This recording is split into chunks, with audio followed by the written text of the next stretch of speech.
Vaheguru Ji Ka Khalsa, Vaheguru Ji Ki Fateh. My name is Darsh Singh, and I will be your moderator for today's session. We are delighted to have all of you with us. Before I introduce you to Dr. G.P. Singh, let me take a few minutes to tell you a little bit about the Sikh Research Institute, or SikhRI. SikhRI is a community development organization focusing on education programs. Over the last 5 years, SikhRI has established Siddhik, the only Sikh leadership development program in the world, developed Soji, the first ever K-12 curriculum in language and heritage for Sikh children, facilitated Live, the first and only SikhRI webinars connecting learners worldwide, cultivated Sevadar, the first ever workshop to train staff and personnel of Sikh institutions, supported 35 and the Widow Colony, films that seek to educate and motivate, and created global reach with programs in the USA, Canada, England, Scotland, India, Pakistan, and South Africa. Let us begin our session today. Your instructor today will be Dr. G.P. Singh. Dr. G.P. Singh serves as a reputable entrepreneur and businessman in the San Antonio community. Founder of Karta Technologies Incorporated, and Dr. Singh successfully provided service-oriented solutions for his customers while spurring economic growth of the community. Nominated by Ernst & Young for Entrepreneur of the Year in 1999, one of his passions stems from education of the youth and the community. Students and young professionals for years through the leadership development program Civic has provided an avenue for Dr. Singh to pursue his interest in developing leaders in the Sikh community. I'll now turn the presentation over to Dr. G.P. Singh. Thank you. Vaheguru Ji Ka Khalsa, Vaheguru Ji Ki Fateh. Thank you, all of you, for joining today's presentation. And we're delighted to have you to be with us. The topic of the webinar today is bringing happiness into your life. And my computer is stuck right now, and I can't get to my first slide. So I am working on that part. But as we try to fix that, let me just talk about, the fact that there are 6 billion people on planet Earth, and 600 million of them live in Europe and North America, which makes it 10% of the population.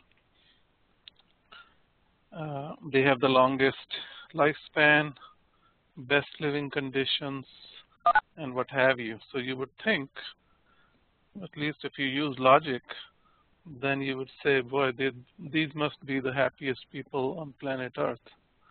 And most of us, since we live in the North America and have traveled to Europe, that's not the case.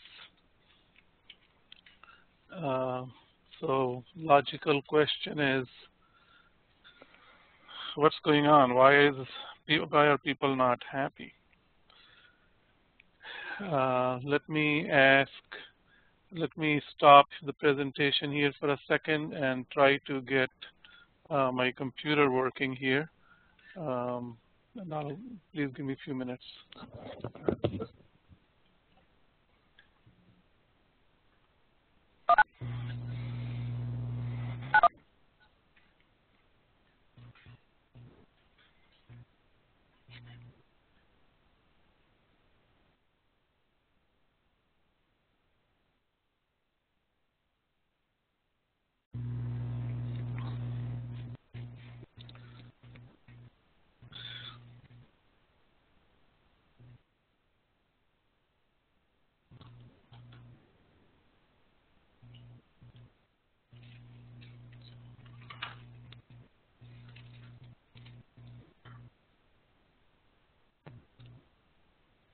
Okay, I'm back.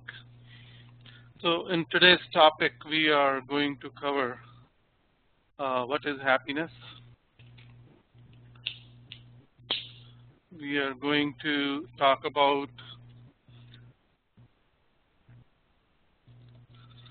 the fact that, when you look at Gurbani really focuses on that it is really a matter of mind. It's a matter of your mind, and we will talk about that.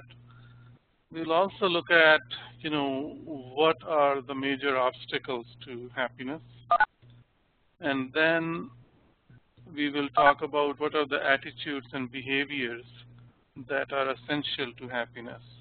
And finally, what are some specific actions that one can take to improve their quotient or their level of happiness. So let's talk about what does happiness mean? What does it stand for? How does it affect day-to-day life? We kind of know that. But there is really no standard definition of happiness. It's one of those things that you kind of know whether you're happy or not. You don't really need to look it up in the dictionary. Nevertheless, if you look at the dictionary definition of happiness, they will talk about that this is an emotional state that makes you feel good or pleasing. And when you are happy, you also feel that you are well, you're delighted, you're healthy, you're safe, you're content, there's love in your life, and so on and so forth. On the other hand, if you are unhappy, then there is sadness and grief and anxiety and pain and suffering. So those are the two different sides of happiness and unhappiness. If you look at the Gurbani and see what are the words that are used in Gurbani that describe happiness, I think one of the words we all know is Anand, and it really stands for joy, delight, pleasure, even bliss. The other word, which is very often used in Gurbani, is Sukh, and that also means happiness, joy. It could also mean ease, comfort, well-being, etc. And then another word in Gurbani is Khushi. And then a word, Sahaj. I think all of us are familiar with this word as well. And Sahaj is again a state of mind. It's a naturalness to one's being, that you live through life with an effortlessness, if you would. The old English translations of Gurbani would also use the word equipoise. I'm not sure what that means, but that's what they used. And if you look at examples where the word Anand and Sukh and Khushi, etc. are used, many examples, I would almost say that there will, on each page of Guru Granth Sahib, you will find either Anand or Sukh or Sahaj just repeatedly, many times over. Example of Anand is Karhe Anand, Sacha Man Soe. Karhe Anand, that you, the translation of this line would be that the one who is connected to the Guru is the one who is in the state of Anand. And then example of Sukh, Jinhar Sevya, Tin Sukh Paya. Those who serve the all-pervading, they are the ones who are comfortable, they are the ones who are happy, they are the ones who are in state of joy. And then an example of the word Khushi, Matti Maran Visarya, Khushi Kiti Din Char. Matti Maran Visarya, that you've forgotten that you will die one day. And Khushi Kiti Din Char, that you're trying to be happy for a few days. That would be the translation of that line. So those are some of the examples. And for a while I was thinking that maybe a word, maybe Anand is a higher state, than the word khushi or sukh and so on? And can we put it on a scale of 1 to 5, 5 being Anand and 4 being something else and 3 being sukh or so on? And as you look through the Guru Granth Sahib and read various shabads, you find that these words are really interchangeably used. Some places Anand is used where they really mean that ਕਿ ਤੁਸੀਂ ਖੁਸ਼ ਹੈਗੇ ਹੋ, ਤੁਸੀਂ ਪ੍ਰਸੰਨ ਹੈਗੇ ਹੋ, you're happy. Some places it is a replacement for word sukh. And if similarly when you look at the word sukh, you will see that these words are used interchangeably for anand, khushi, prasannata, aram, and so on. But when you look at the word khushi, that's typically used only for short-term type of a happiness, if you would. Khushi and anand are not. You won't use the word anand when you are khush. So even though in our daily life, you ask somebody ki haal hai ਤੁਹਾਡਾ ਤੇ ਕਹਿਣਗੇ ਆਨੰਦ ਪ੍ਰਸੰਨ ਹੈਗੇ ਆ ਤੇ actually Anand Sahib Gurbani ਦੇ ਵਿੱਚ ਆਨੰਦ ਸਾਹਿਬ ਦੀ ਬਾਣੀ ਦੇ ਵਿੱਚ ਵੀ ਇੱਕ ਲਾਈਨ ਆਉਂਦੀ ਹੈਗੀ ਹੈ ਕਹਿੰਦੇ ਨੇ ਆਨੰਦ ਆਨੰਦ ਸਭ ਕੋ ਕਹੇ ਆਨੰਦ ਗੁਰੂ ਤੇ ਜਾਣਿਆ ਕਿ in daily words we say that we are very happy, we are joyful and so on, but the true anand really comes from the Guru. So let's try to understand, what are we talking about in happiness? And there are some things which are very temporary, and there are other things which are permanent. So the temporary ones is an example of that is binas jaye jo nimak mein, so alap sukh baniye. Binas jaye, the one which diminishes, nimak mein, in a moment, so alap sukh baniye. That is known as, alap is less, so the translation of that would be, that is known as lesser happiness. Whereas if you want to look at the anand or sahaj or sukh, it is also, those words are more related to permanence beyond time and space. And there are many examples of that. The line that I particularly liked as I was looking through the Guru Granth Sahib was sabde hite sahaj upje, har paya sach soe. Sabde hite sahaj upje. Sabad is the word of the Shabad or word of God or word of the Guru, Gurbani. Shabde hite sahaj upje, that the sahaj, the intuitive peace that comes into your being is through Shabad. Har paya sach soe. And that har paya, that you obtain all pervading Vaheguru through Shabad, and through Shabad Sahaj comes into your life, and that is really beyond time and space. Har is all pervading, that's beyond space, and such is the truth, that is beyond time. So those are some of the examples from Gurbani and how they talk about temporary happiness and then permanent beyond time and space type of happiness.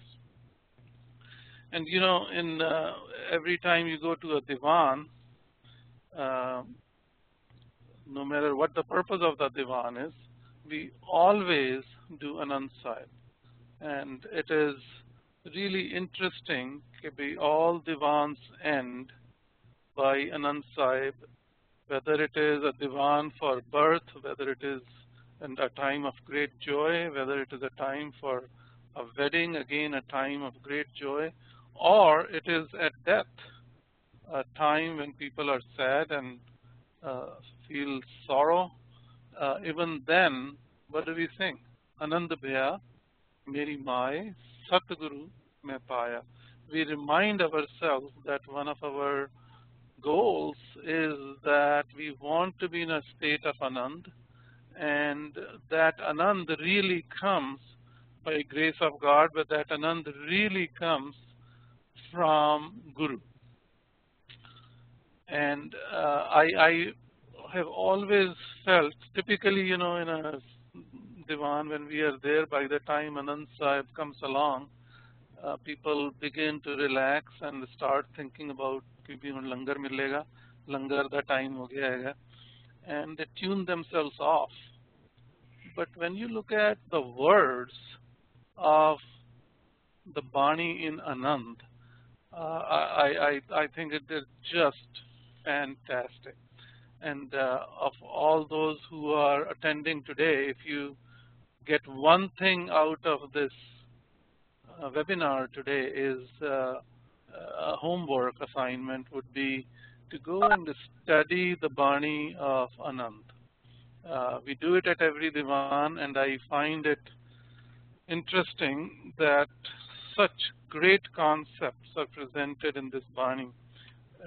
Yet, we don't, by the time, as I said, this Bani comes along, time to do Anand Sahib, we are basically have tuned, most of us have tuned ourselves out, and we really don't even think about the words that we are singing. It's kind of second nature to us. But read the whole Bani, क्योंकि ज़्यादातर असी पंज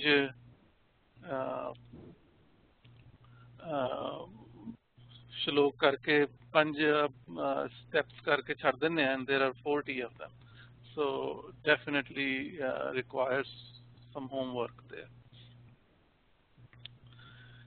Now I wanted to jump into, having talked about some of the concepts of Anand, wanted to talk about happiness and unhappiness from a little bit practical sense and a little bit Gurbani sense. And I find that unhappiness, to me, it seems like a very easy thing. And unhappiness is like a weed. If you have done any gardening or any farming, these weeds pop up by themselves. You don't throw the seeds, you don't do anything, and yet these weeds pop up. And if you don't take care of the weeds, they take over your garden. Pretty soon you can't see the plants themselves, and the weeds dominate, and the plants are not visible. The flowers are even not visible. And I feel like that's unhappiness is. It just happens. On the other hand, if you really want happiness, you have to do something.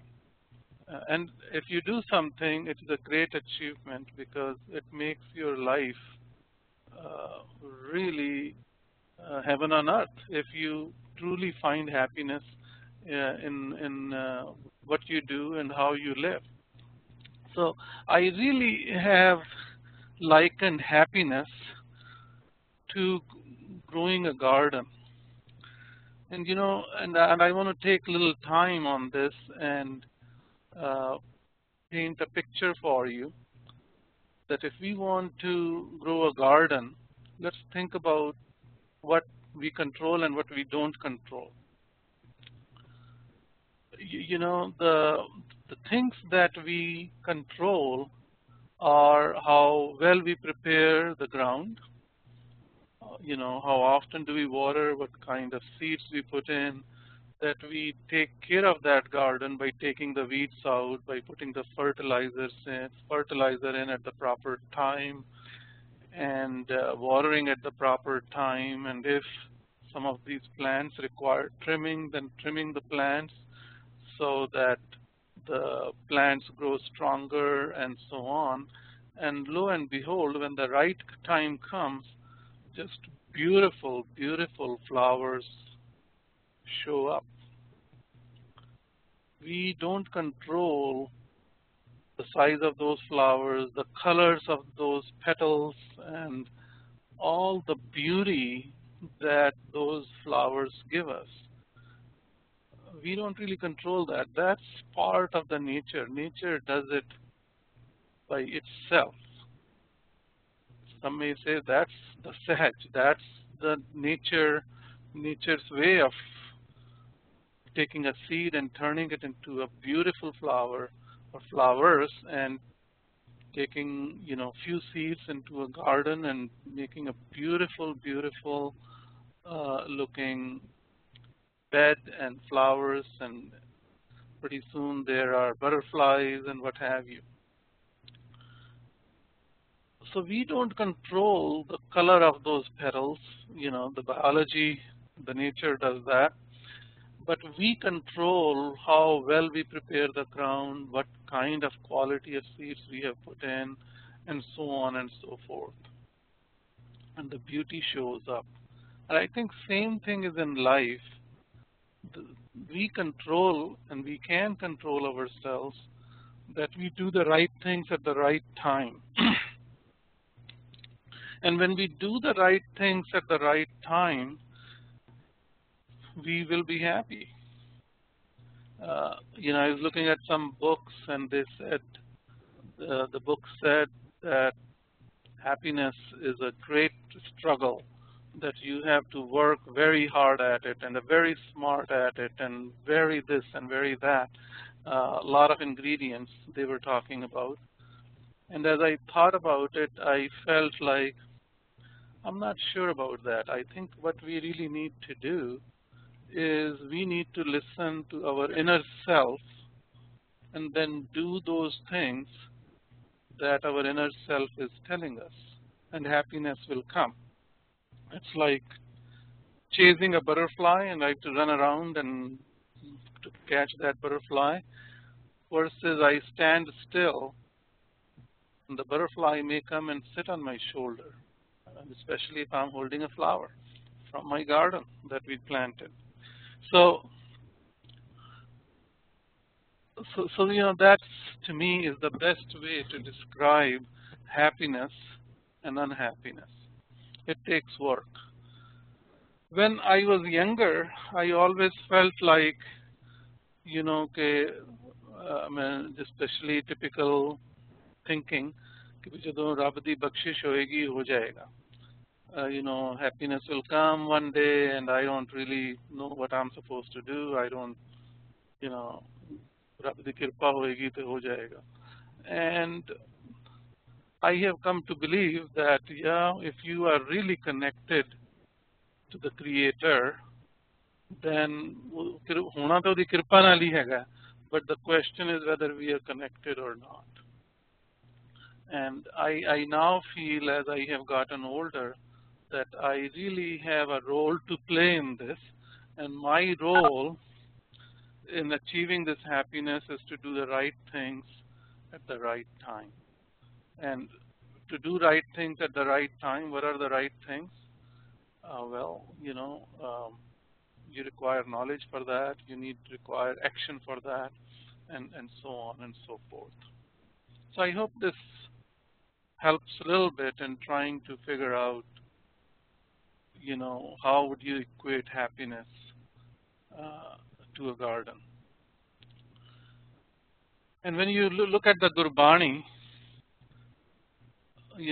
every page of the Guru Granth Sahib will tell you many times over that it's a matter of mind. And you must take mindfulness into account into what you do. And here is one example of that. Man mere sukh sahaj seti japnao. Man mere, oh my mind, sukh sahaj seti jap. Now, that connect yourself, that acquaint yourself, that identify yourself with the Creator, with sahaj, with intuitive peace. It's a matter of mind. Man mere, they're talking to the mind, and many shabads which talk to the mind. And here is another example, and I'm taking this example where it says that if you are really not talking to the mind, and if you're not trying to work with your mind, and you're not trying to get a handle on your mind, then what happens? So here are 4 lines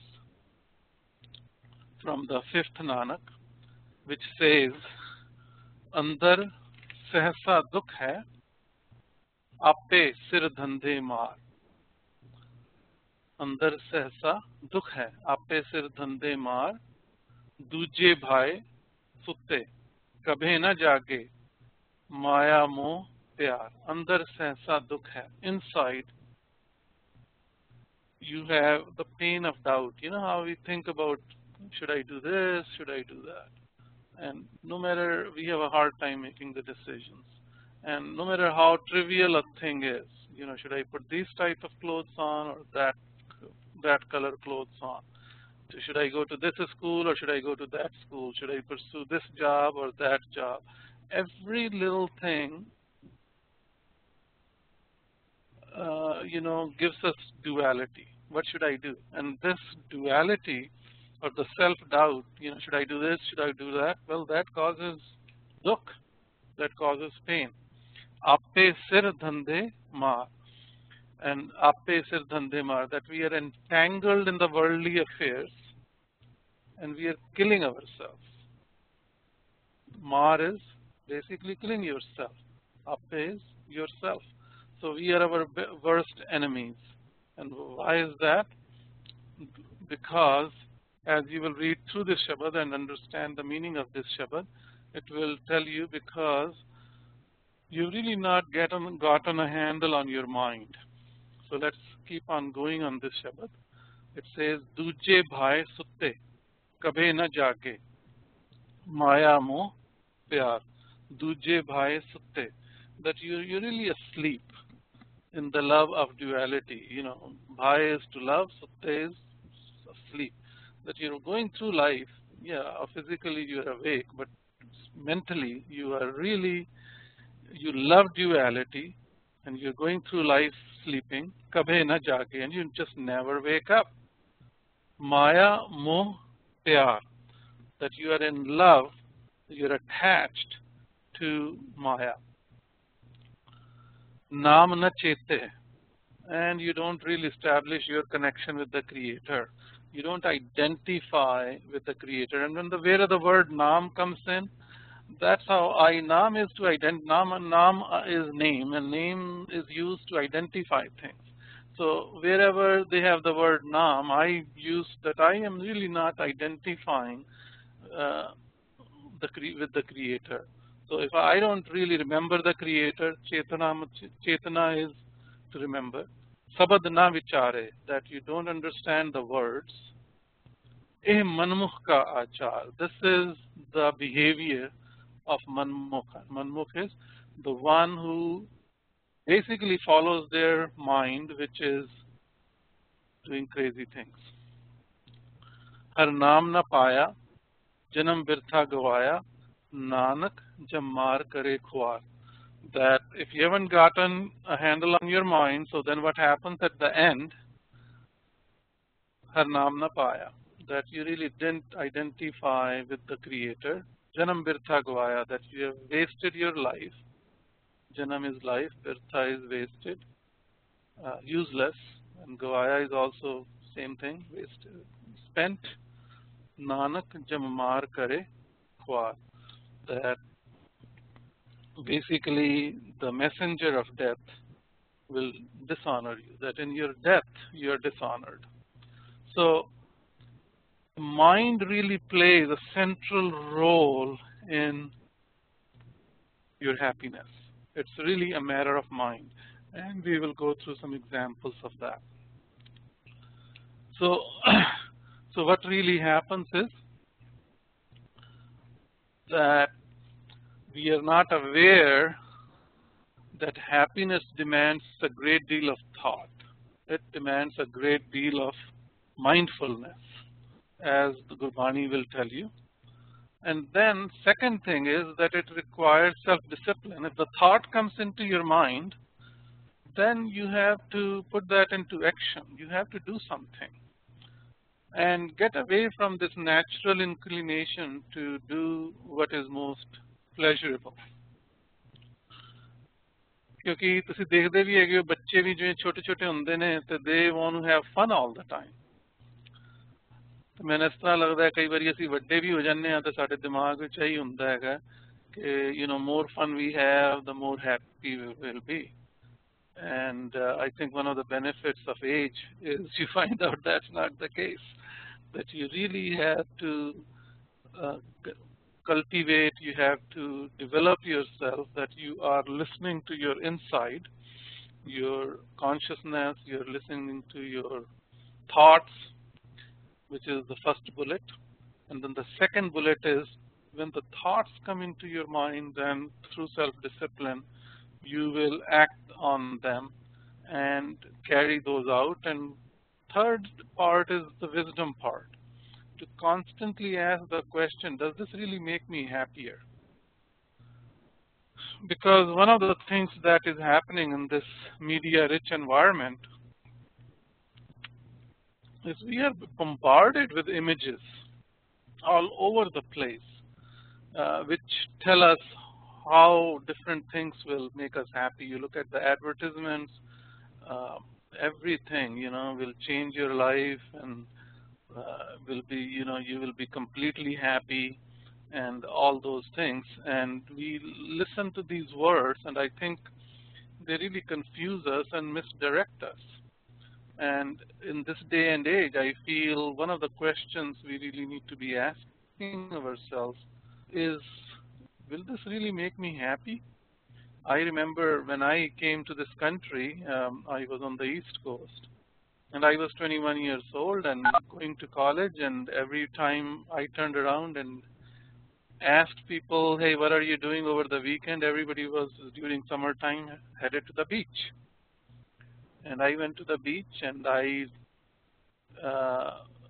spent an hour or two, and I said, I don't know what's so exciting about the beach. This doesn't make me happy. And I tried it one or two more times, and after that I said, this is not for me. So constantly asking ourselves what makes us happy or unhappy, and get away from this idea that because everybody does it, we really need to do the same thing. And so I wanted to now cover some of the major obstacles to happiness, and I've kind of started on that topic already by mentioning, when I was 21 years old, what people were doing, and how I handled that. Now, when you look at the Gurbani, we all know that Gurbani talks about Kam, Krodh, Lobh, Moh, Ahankar. And what these things do to us, these 5 things, Kam, Krodh, Lobh, Moh, Ahankar, the way I think about them is that it really corrupts, it really clogs up your machinery of thinking. It takes you away from listening to your inner self. It takes you away, these things take you away from acting on what your inner self's thoughts are, what your inner self is telling you. And that's what it does. And you know that, and this is very often repeated, so I won't spend a whole lot of time on it, but this is the basic that the Guru Sahib talks about. So here is an example on page 359. Guru Sahib says, Bhitar Panch Gupt Manvase, Thir na rahe jaise bhave udase. मन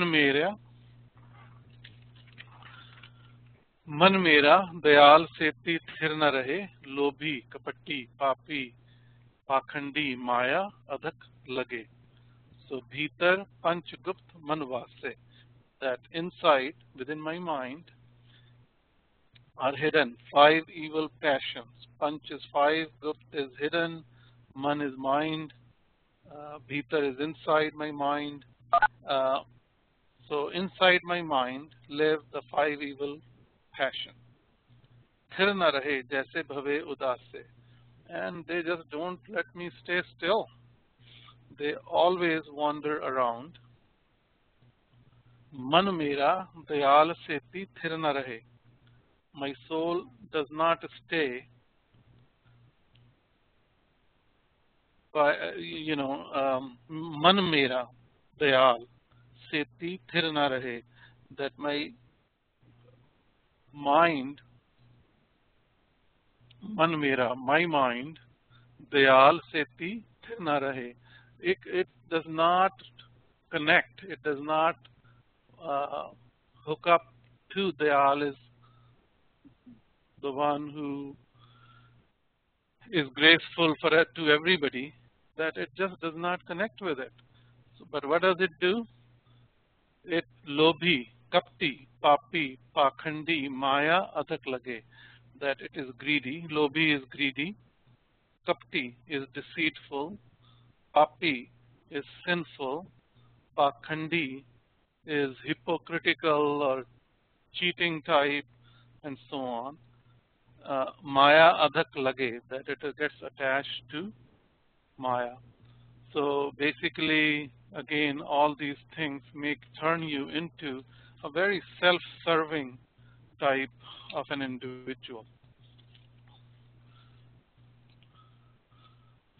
Now, when you look at Gurbani, Gurbani also talks about several other things. For example, irkha or jealousy, ninda, and so on and so forth. But these five are the biggest culprit. If you can handle these five, then everything else kind of comes under their purview. The other things that I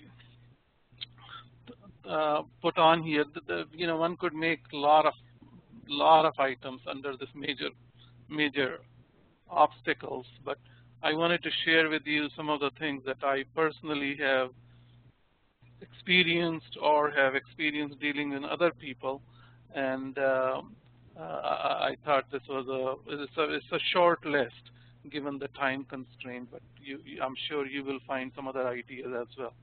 This is comparing ourselves with others, and one of the things that we do to ourselves is we compare ourselves to the select few.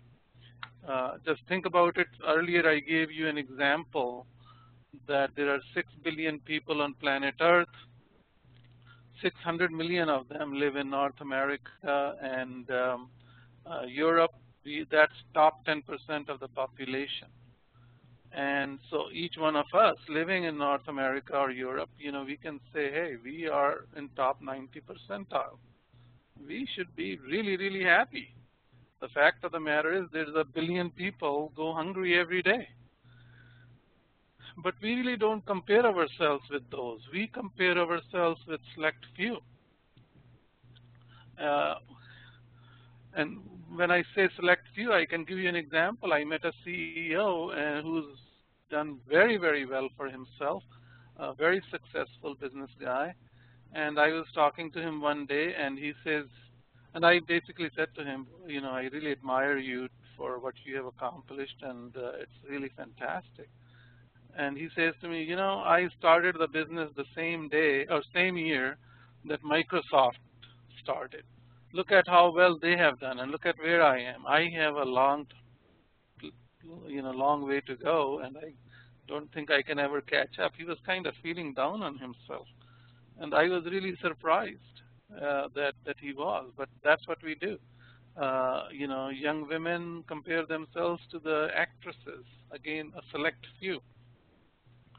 And then we make assumptions that others are happier because they are more beautiful, or they have better toys, or they live in a big mansion, or they have high reputation, they're on television all the time, and so on and so forth. And I think if you read their biographies of all these people, you find, and you don't even have to read the biographies, you can watch the television. The television will tell you how most of these people are so unhappy. So how do you avoid this kind of obstacle? Well, I think being thankful for what we have is really important. And, sometimes being thankful is just to say those words, and sometimes being thankful is to go help others, and so on and so forth. And I think the other point would be to looking for substance and meaning that brings happiness in life, and I'm going to talk about that a little bit more later on in my presentation. The other obstacle to happiness is we have images and expectations. From childhood, we can have images. We do a 2-day grist program, and I learned in one of those programs, talking to a young couple one-on-one, and they were having some issues. And one of the things I learned is the young woman has an image of what the married life would look like, and it was all beautiful image. That I have a wonderful husband, and life is very happy, and just there are no problems, and things are, we live this way, and we do this, and we do that. And well, reality comes in, and life is not like that. And so the difference between what you were imagining your life to be and what reality turns out to be can become unhappiness. Now, on the other hand, you can also turn this around. I have always felt that you can use this for positive things also. You can have an image of saying, I'm going to accomplish this, and work to accomplish that, and that could be a very positive thing. But more often than not, our image and reality, when they don't match, we become unhappy. So how do you overcome that? Well, you really have only two choices. Either you're going to change the image and constantly ask, okay, if I really accomplish this, even if my image was to be accomplished, would that really lead to happiness? Or you are going to change the reality, and if it will lead to your happiness, then work to get it. And I also feel, this goes without saying. I could have put this on every slide, but this is where the power of prayer comes in. I find many times it's not clear whether my image is real. Is my image right? Am I thinking right about the future or about where I want to be? Or is my reality right? I am not sure. Am I limited by my capabilities, or am I limited by, what am I limited by? And I really find this is where the power of prayer, and this is where faith, and this is where, trying to understand His will really comes in.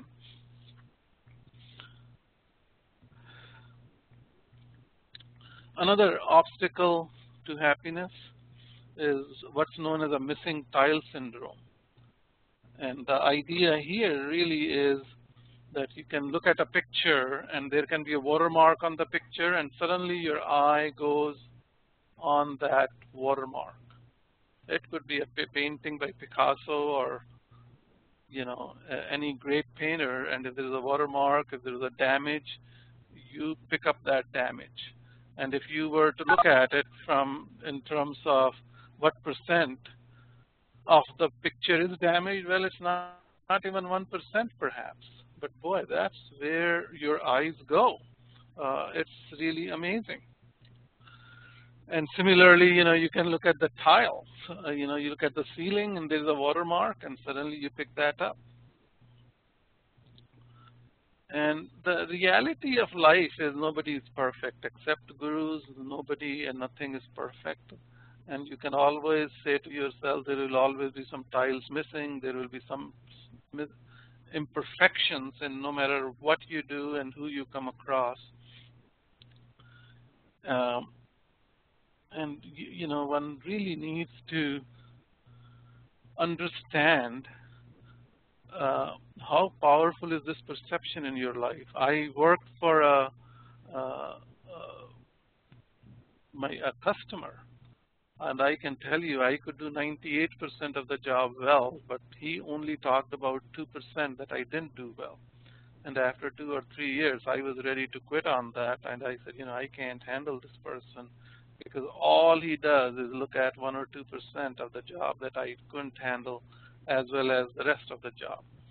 And that perception of the missing tile was so strong in him that it basically killed our relationship.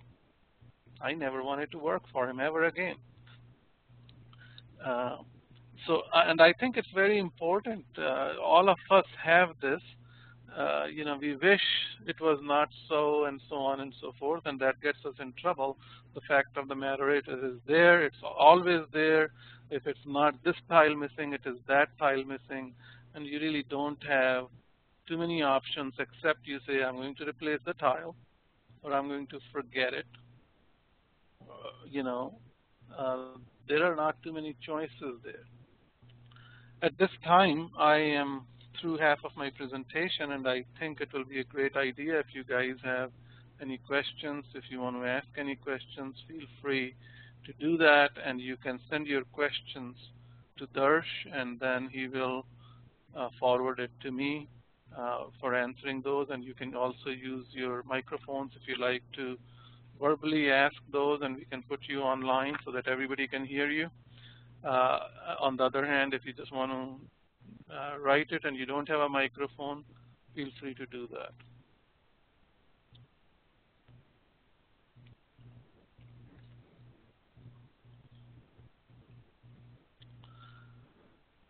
And I touched briefly upon this before, which is equating happiness with success, money, or fun. I read somewhere that all of these things are necessary to be happy, but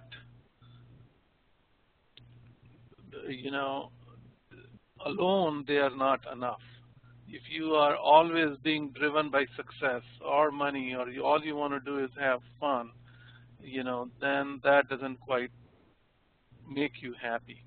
And you know a lot of stories, and you know a lot of things and people that you have seen in your own life, you can relate to that. And the best example that one can come up with is success, money, and fun are like spice. If you need to eat food, there is some basic staple food that you eat, and then you put spice on it to make it more tasty. But you couldn't just eat spice and feel fulfilled. And so these things are in that category as far as I'm concerned.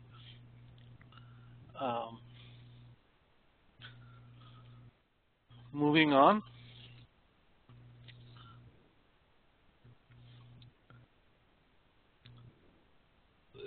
The next item I chose was fear and avoidance of pain. There is a reason that in Mool Mantar there is the word nirbhav. We all are afraid of so many things. And avoiding pain is, boy, that would be pretty great. So I see that I have a question here.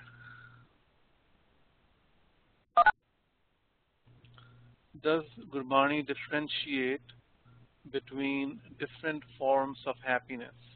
This is a question from Narinder Pal Singh. Or is happiness of one form regardless of where you get it? I think Gurbani does differentiate different forms of happiness. I earlier talked about the fact that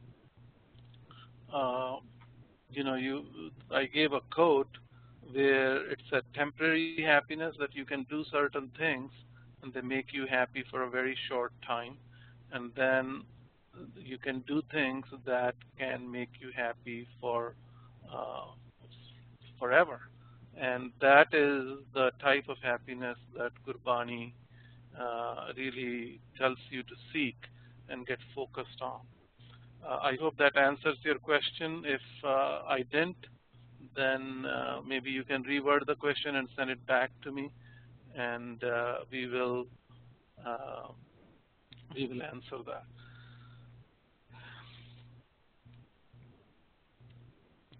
So fear of avoidance, uh, fear and avoidance of pain is also something that people think about and talk about. And some people think, if I avoid pain, that equals happiness, and I'm not sure that is the case. Um, in fact, Gurbani will tell you that is not the case, and I'll get to that in a second.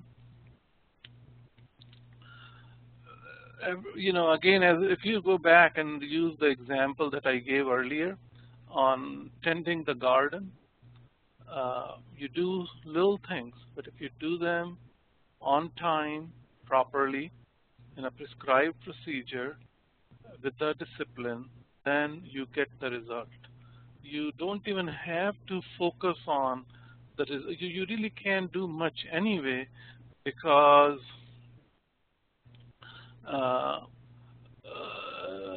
because the flower will come and it will be as beautiful as it can be, and it is, what you control is what you control, and that's what you really need to do. I think same thing applies to raising children. You basically have to do right things at the right time with the right mindset, and things happen. So this obstacle can be overcome by acknowledging and understanding pain's role in life. And if we all have heard the typical things: no pain, no gain, pain is weakness leaving the body, and so on. But you look at Gurbani, and what does Gurbani say? Sukh dukh doe dar kapde pehre jaye manuk. Pleasure and pain are the two garments given to be worn to his door. That these are both things, they come together. They're given to you, uh, and you will get that. You just can't avoid that. And again, by being thankful and trying to understand his will and his greater purpose is what it is all about. I was with a CEO of a company yesterday, and talking to him, and out of the clear blue, as we were chit-chatting, he mentioned to me, he says, whenever a challenge comes along, he comes across a problem. He says, most people call it a problem. He says, I don't even call it a problem, because it's not a problem. It's a challenge, and I got to overcome it. And once I get that, the thing I do is I step back, and first thing I say to myself, that there must be a reason I have been given this challenge. And when I have resolved this challenge and overcome this issue, I would be a better person. And that's the first thing I say to myself.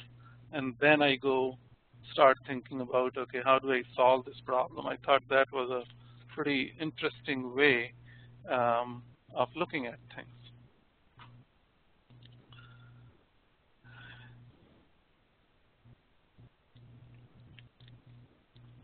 So now let's look at what do we really need to have in terms of our attitudes and behaviors that gives us happiness.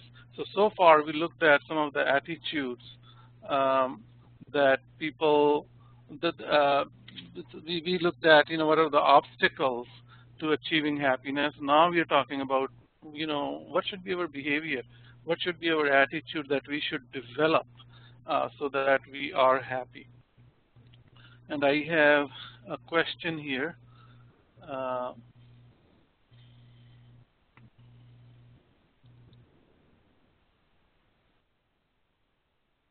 One of the questions says, both Simran and Seva are important for an individual. Which is more important than the other? I am going to come to that part, and we'll talk about it a little later, so give me a little time and I'll get to that.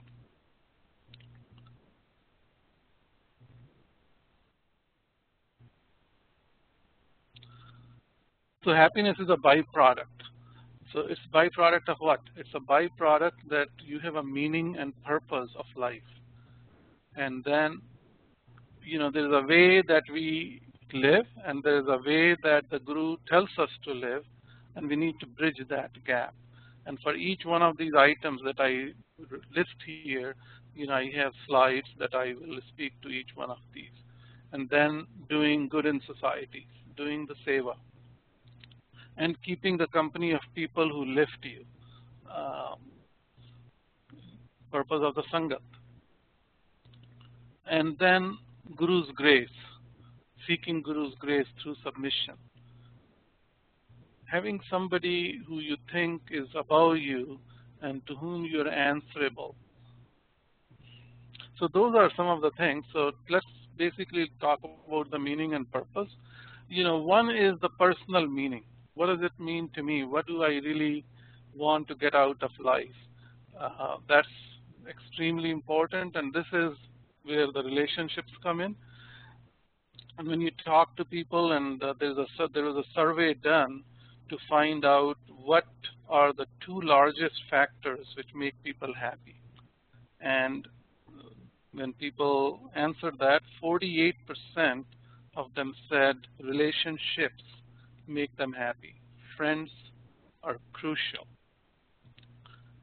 The next one, by the way, the next largest one was 24%, which was health. And I was frankly surprised because I thought health may be the number one, but relationships was number one. So what relationships do we have? The second thing that gives meaning in life is work. A lot of people work to just make money. But if your work had a social, it gave you fulfillment from what you did because you're helping others, then that creates meaning and purpose in life. And that creates more happiness. And you look at some volunteers.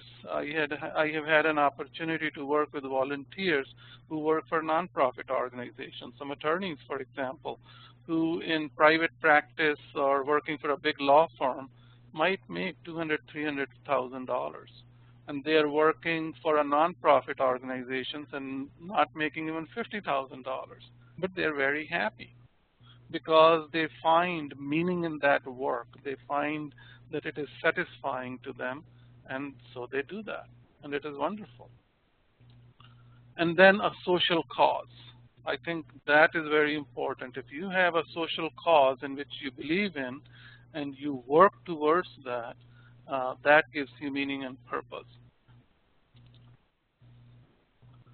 And this is really important that we have some goals for ourselves, and according to Gurbani, Bhai Prapat Manukh De Huriya, Gobind Milan Ki E Teri Bariya. That's a goal, that this life that has been given to you, Bhai Prapat Manukh De Huriya, you got this life, the body of a human being, Gobind Milan Ki E Teri Bariya, and your purpose really is to try to reach the Creator. And when you look at the SikhRI philosophy, it's not going to happen when you die. It happens even when you are alive. And it really happens when you find a meaning and purpose in your life. Now, then you look at, okay, how do we really live and how Guru wants us to live? And where is the gap and how can we fulfill the gap? And so I almost feel like happiness is a journey. And we are going from being me, the way I live. I get affected by all the external events. Somebody says something to me, I'm insulted, I'm not happy. Somebody takes some money away from me and I'm not happy, and so on and so forth. Whereas the Guru says, focus on your state of mind. We already talked about that. Our way of living, my way of living is we acquire, we hold on to what we have and we consume. That's what we are focused on. Many of us are shopaholics, And the Guru talks about that you need to develop an inner freedom, that your state of mind should be such that you are free while you are living, and that's the concept from SikhRI. We look for fun and temporary things.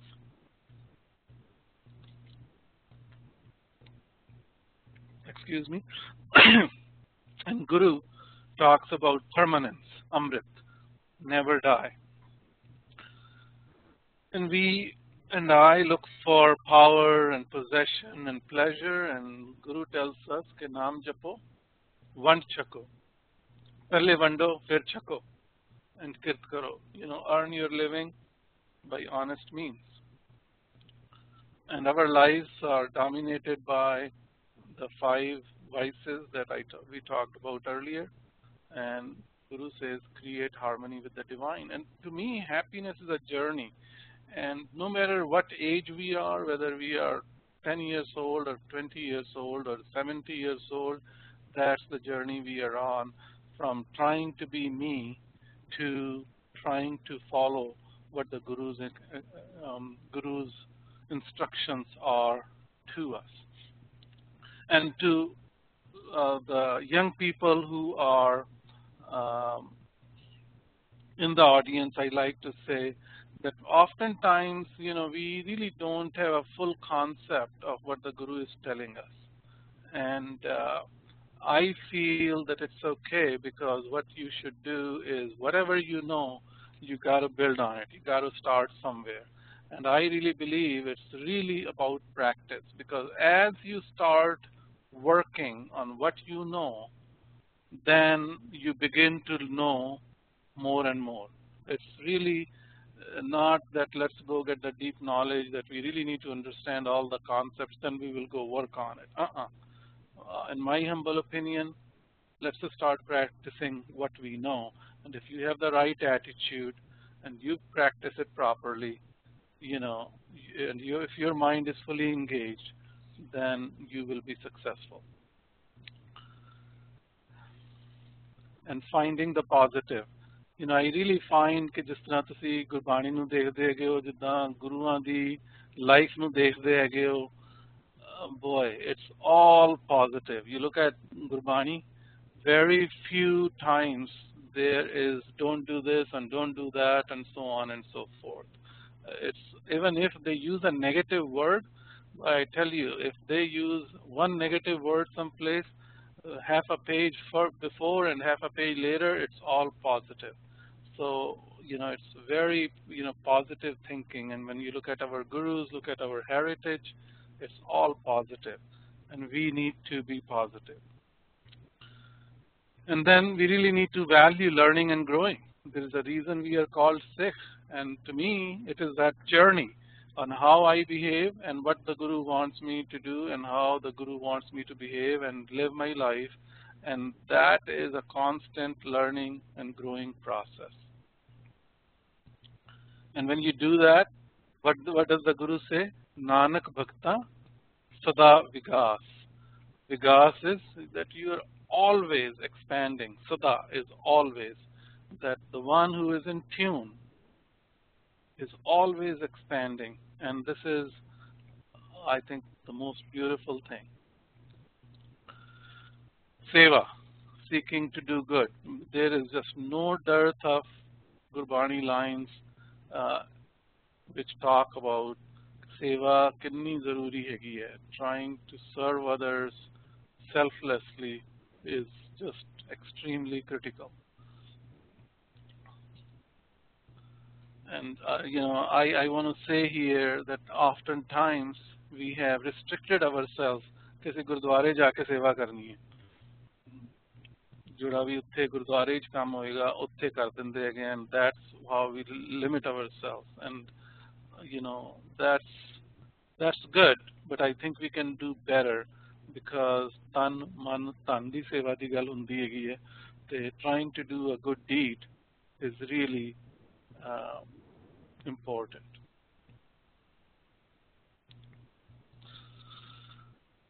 Sangat.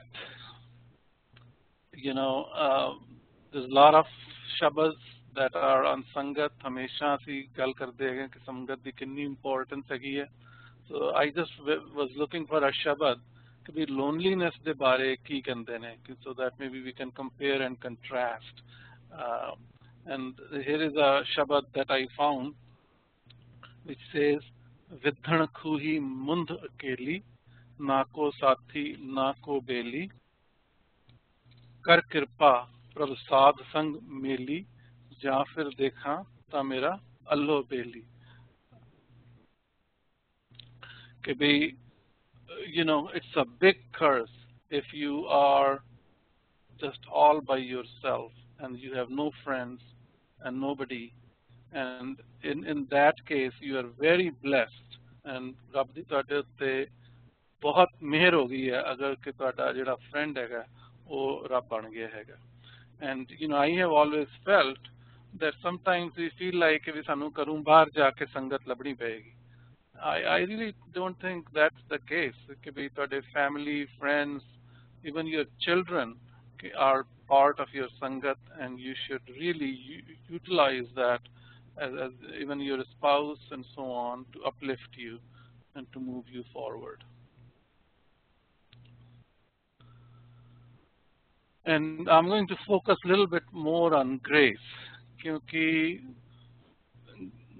grace, kirpa, ਨਦਰ ਦੀ ਬਹੁਤ ਗੱਲ ਹੈਗੀ ਹੈ ਤੇ ਨਜ਼ਰ ਤੋਂ ਬਗੈਰ ਨਾ ਪਾਰ ਨਹੀਂ ਉਤਰਿਆ ਜਾ ਸਕਦਾ. ਨਜ਼ਰ ਤੋਂ ਬਗੈਰ ਤੁਹਾਡੀ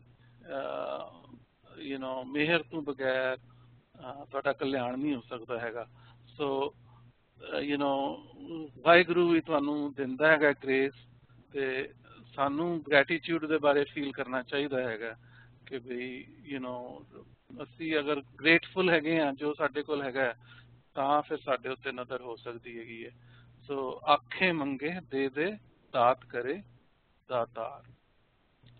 Whatever you ask for, God gives you as His grace. ਤੇ ਜਿਹੜੇ adjectives ਹੈਗੇ ਨੇ which describe the divine are Kareem, Kirpal, Dayal, ਸਾਰੇ grace ਦੇ words ਹੈਗੇ ਨੇ. And I was just doing a quick search through SikhRI to the max, and there are over 2,000 hits when you type in the word grace in first 1,000 pages, so to at least twice on every page. So it goes to show you how important grace is.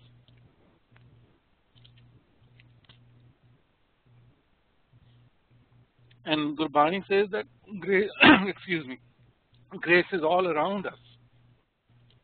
Anand Roop Sab Nadri Aya. Wherever I look, I see the beauty. However, we have a hard time recognizing grace. ਸਾਨੂੰ ਯਾਦ ਹੀ ਨਹੀਂ ਰਹਿੰਦਾ. We are not thankful. We don't feel the gratitude, even though we have gotten everything from the Creator. So kyun bisre jin sab kuch diya. And we have become very event oriented. ਖਿਆਲ ਆਉਂਦਾ ਹੈਗਾ ਜਦੋਂ ਨਵੇਂ ਨਵੇਂ America ਆਏ ਸੀ, India ਹੀ ਤੇ ਨਹੀਂ ਹੈ, ਆਦਤ ਨਹੀਂ ਸੀਗੀ ਕਿ ਵੀ ਤੁਸੀਂ ਕਿਸੇ ਨੂੰ ਥੈਂਕ ਯੂ ਕਹਿੰਦੇ ਹੋ. ਲੇਕਿਨ ਇੱਥੇ ਆਏ ਤਾਂ ਪਤਾ ਲੱਗਾ ਵੀ ਥੈਂਕ ਯੂ ਕਹਿਣਾ. ਸੋ ਕੋਈ ਤੁਹਾਨੂੰ ਨੈਪਕਿਨ ਵੀ ਦਿੰਦਾ ਤਾਂ ਤੁਸੀਂ ਉਹਨੂੰ ਥੈਂਕ ਯੂ ਕਹਿ ਦਿੰਦੇ ਹੈਗੇ. ਮੈਨੂੰ ਤਾਂ ਇੱਦਾਂ ਹੋ ਗਿਆ ਸੀਗਾ ਕਿਉਂਕਿ ਮੈਨੂੰ ਇੱਕ ਦੋ ਵਾਰੀ ਝਾੜ ਪੈ ਗਈ ਇਸ ਗੱਲ ਤੋਂ ਮੇਰੇ ਪ੍ਰੋਫੈਸਰ ਕੋਲੋਂ ਕਿ ਤੁਸੀਂ ਥੈਂਕ ਯੂ ਨਹੀਂ ਕਹਿੰਦੇ ਹੈਗੇ. ਮੈਨੂੰ ਤਾਂ ਇੰਨਾ ਹੋ ਗਿਆ ਵੀ ਆਟੋਮੈਟਿਕ ਡੋਰ ਵੀ ਖੁੱਲ ਜਾਏ ਨਾ ਤਾਂ ਮੈਂ ਥੈਂਕ ਯੂ ਕਹਿ ਦੇਣਾ ਉੱਥੇ. ਲੇਕਿਨ ਹੋਰ ਜਿਹੜੀਆਂ ਉਸ ਤੋਂ ਵੀ ਇੰਪੋਰਟੈਂਟ ਚੀਜ਼ਾਂ ਨੇ, ਜਿਹੜਾ ਕਿ ਰੱਬ ਹੀ ਹੈਗਾ, ਪੇਰੈਂਟਸ ਹੈਗੇ ਨੇ, ਹੋਰ ਜਿਨ੍ਹਾਂ ਨੇ ਤੁਹਾਡੀ ਜ਼ਿੰਦਗੀ 'ਚ ਇੰਨੀ ਕੰਟਰੀਬਿਊਸ਼ਨ ਕੀਤੀ ਹੈ, sometimes you don't remember to be thankful and show your gratitude, and especially to the Creator who has given so much to us. And we forget that. And I missed a point here. This was an important point. Could be, once a year we do Thanksgiving. Again, I really like that day, Thanksgiving Day, that at least we have a day and it kind of reminds us that we should celebrate Thanksgiving. But when you think about it, Thanksgiving should be every day and it should be part of our lifestyle. So I'm glad that we have a Thanksgiving Day, but we really need to make every day as part of our Thanksgiving. And, when you look at the Guru, कि भी किस तरह तपती तवी ते भी बैठे हुए ने, and even then he says तेरा किया मीठा लागे. He is recognizing the grace. He is being thankful even in a moment like that. And compare ourselves to how the Guru Sahib deals with it.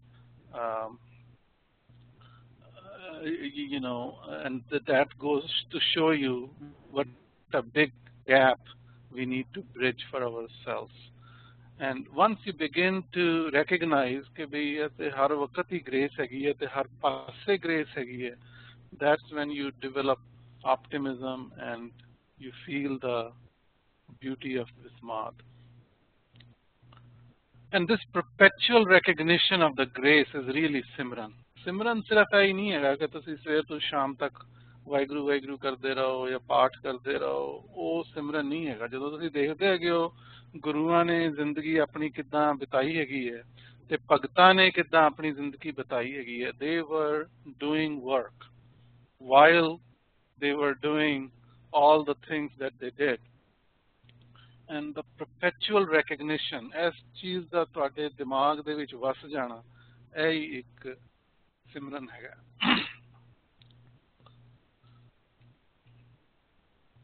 So, creating this thankfulness that we were talking about, excuse me, it, obviously doesn't happen overnight, and it requires constant practice. And I think daily reflection is very important. I find कि जो तुसीं पाठ भी करते हैं ना, तो ਤੁਹਾਡੀ daily reflection ਹੁੰਦੀ है. Some of you must have felt कि जो तुसीं पाठ करते हो तो ਤੁਹਾਡੇ ਦਿਮਾਗ ਵਿੱਚ ਬਹੁਤ ਆਈਡੀਆਜ਼ ਜੇ ਆਣੇ ਸ਼ੁਰੂ ਹੋ ਜਾਂਦੇ ਨੇ. ਆਲਮੋਸਟ ਦਿਮਾਗ ਜਿਹੜਾ ਹੈਗਾ ਹਾਈਪਰ ਐਕਟਿਵ ਜਿਹਾ ਹੋ ਜਾਂਦਾ. And I think it really is doing the reflection part. And you can cultivate that, and that's not the topic of our discussion today, but we can talk about it some other time. Lekin to count your blessings, you need to reflect daily कि भी आज होया की हैगा, कि किस तरह की चीज़ां हो गई ने, ते उसनों उहदे वास्ते thankful होना, तो उन्हें लिख लेना. I think it's really a great idea. And just developing your thinking in a positive manner. Having faith, those are the things that really help you to develop grace. So I am going to summarize this, all of the things that we have talked about, ਜਿਹੜੇ छोटे words we know, and this is especially true for younger audiences.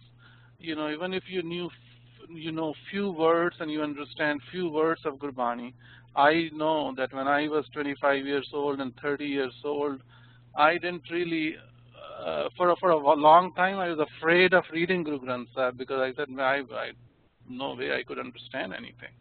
And once or twice when I started reading it, then I would say, oh, I certainly don't understand anything. And then I just won't even read it. And I think that's a big mistake. I think you need to read a little bit and you try to understand what you can. And even if there are some words that you understand, that's fine. Use those words, think about those words, think about what they mean to you, think about how the gurus have used those words, how they lived their life, and how those words manifested themselves in their lives. And from there, those words help you to build sentences, and you learn every day, and you can progress every day. A lot of times we tend to boast about, this is Sikh hai. We are very proud of it, and we need to be proud of the fact that we are born into a Sikh family, or we know we are connected to the gurus and so on. That's a great privilege, perhaps more than it is pride, and we need to internalize, we need to understand better the spirit of what the gurus were telling us and what the spirit of the SikhRI is.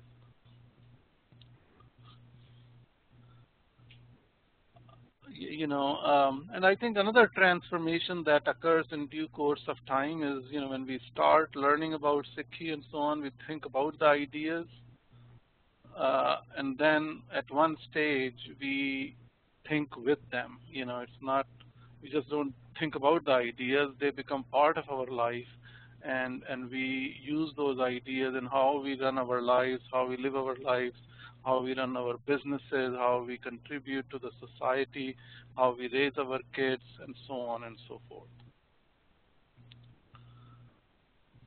And all of that really is to change your thoughts, your emotions. It's a matter of mind and actions through understanding of Gurbani.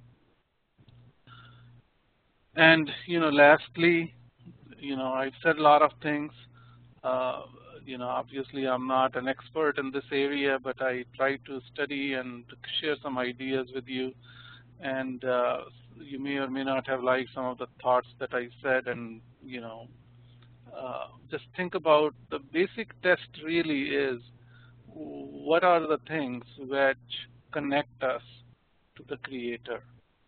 What are the things that lead us towards happiness? And those are the things that you need to do. Everything else, throw it in the garbage. And live with an attitude of thankfulness.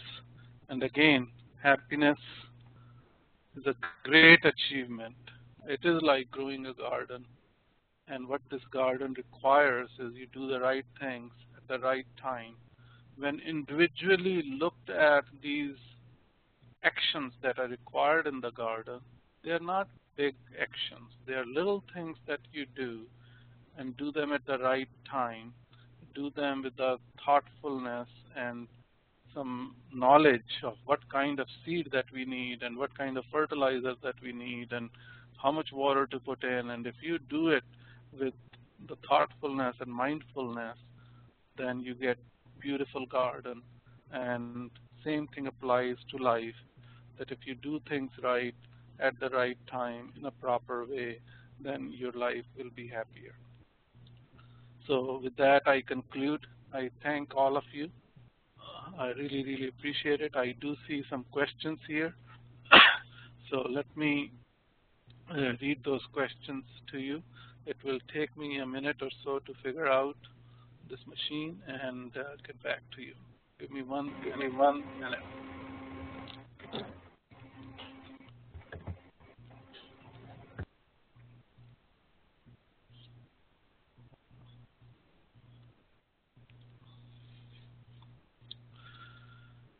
So there's a question here from Gurpreet Deepak. How do we reconcile with family or friends that are not helping you move in a positive direction?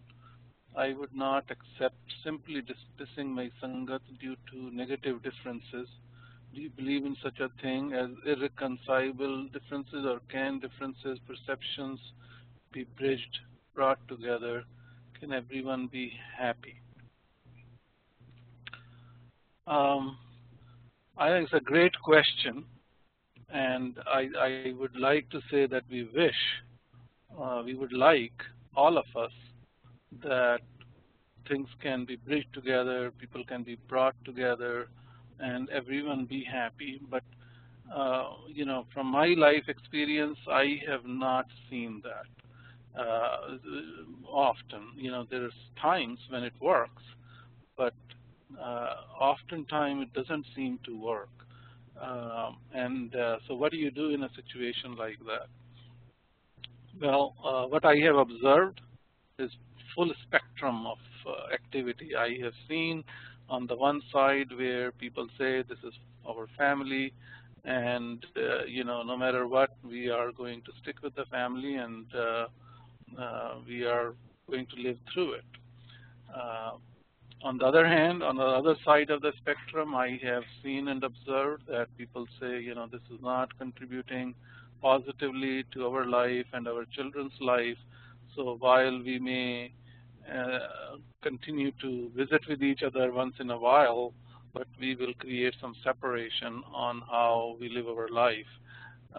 and that separation may be physical distance. That separation may be, how many times a year we meet, etc., etc. Those are the two ends of the spectrums. It's a great question, and there is no easy answer that I can give you, but those are the two ends of the spectrum.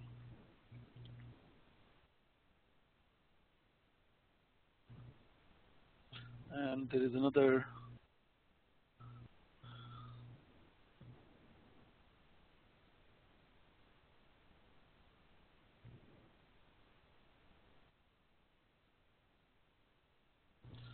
I thought there was another question here, but I'm not sure.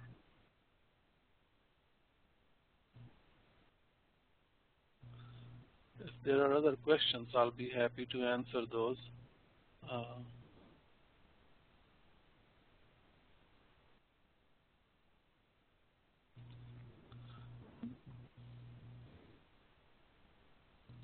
Okay, there is a question. Another question is from Gurpreet Deepak again. Do you believe your inner freedom can be taken away, similar to your outer freedom?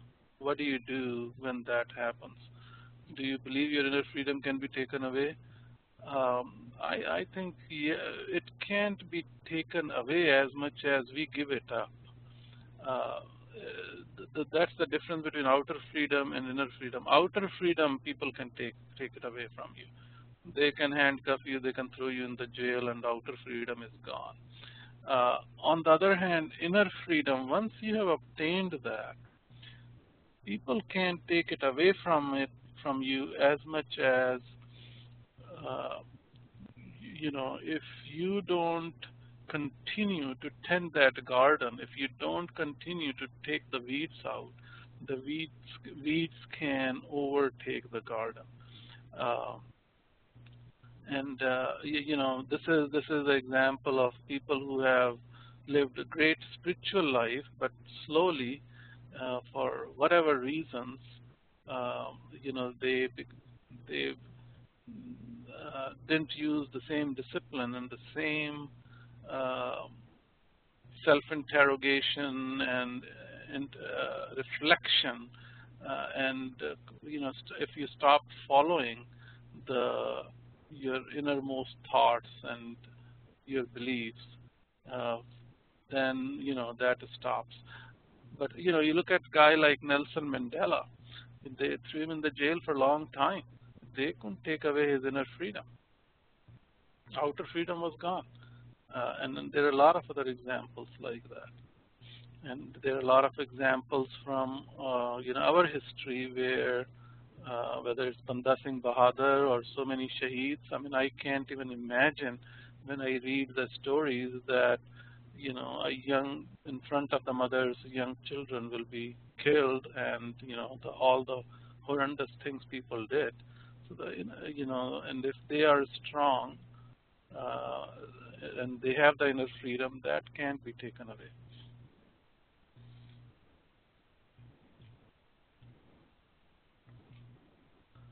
Let's see if there are other questions.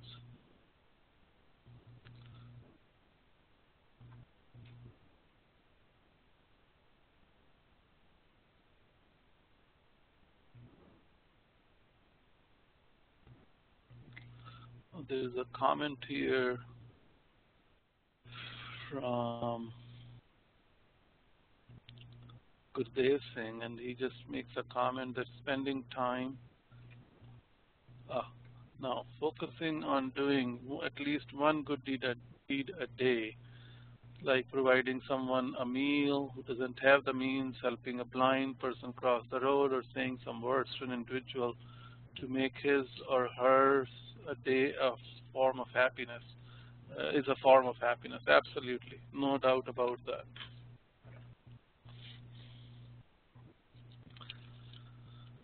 And the last question is from Sheena Vadva.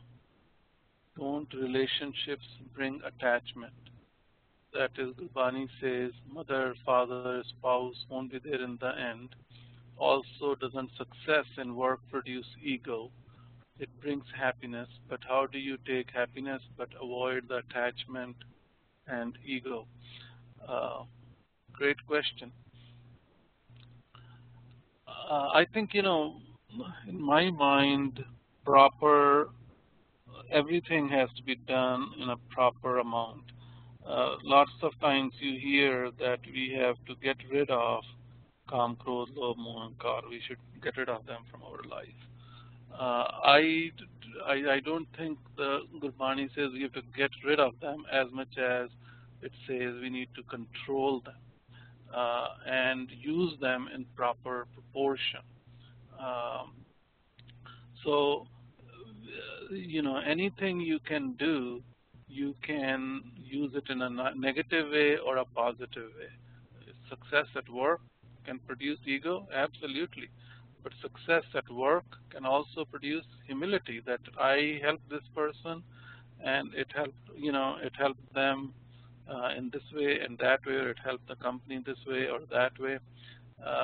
You can also use that as a positive reinforcement about the grace and the intellect that God has given you, that you were able to do the things that you or your customer didn't even think was possible, and it gave you the success. And so all the success, if you say that the success is really happening because God is giving me the thoughts, often I wonder, where do thoughts come from, right? And when do thoughts come? That's a very good question to think about. And where do ideas come from? You're given a task, you're given a project, and you've never done that before. And you're working on it, and suddenly an idea comes. Hey, let's try this. Where did that idea come from? If you feel that idea came from Guru's grace, it popped into your head, and all the success is really his success. It's happening because of him, the creator, him or her. Then it's not a question of ego at all. On the other hand, typically the way we behave is, somebody, God can put 2 and 2 in front of us, and we say, aha, it's 4, and we feel so proud of ourselves. That's how we really behave. But I think that's a very good question. And so what we really need to think about in this happiness is, some of the things that we covered, or what are the obstacles, and then also think about what are the essential attitudes we need to develop and become the Sikh, become the learner, so that we can continue to grow and create a better life for ourselves and whoever else comes in contact with our lives. So thank you very much for being part of this webinar. I hope it was helpful to you, and there is an evaluation form that Gurvinder Singh will be launching in a second, and we'd love to get your feedback, and we would love to know how we can improve this going forward. Again, thank you very much. Vaheguru Ji Ka Khalsa, Vaheguru Ji Ki Fateh.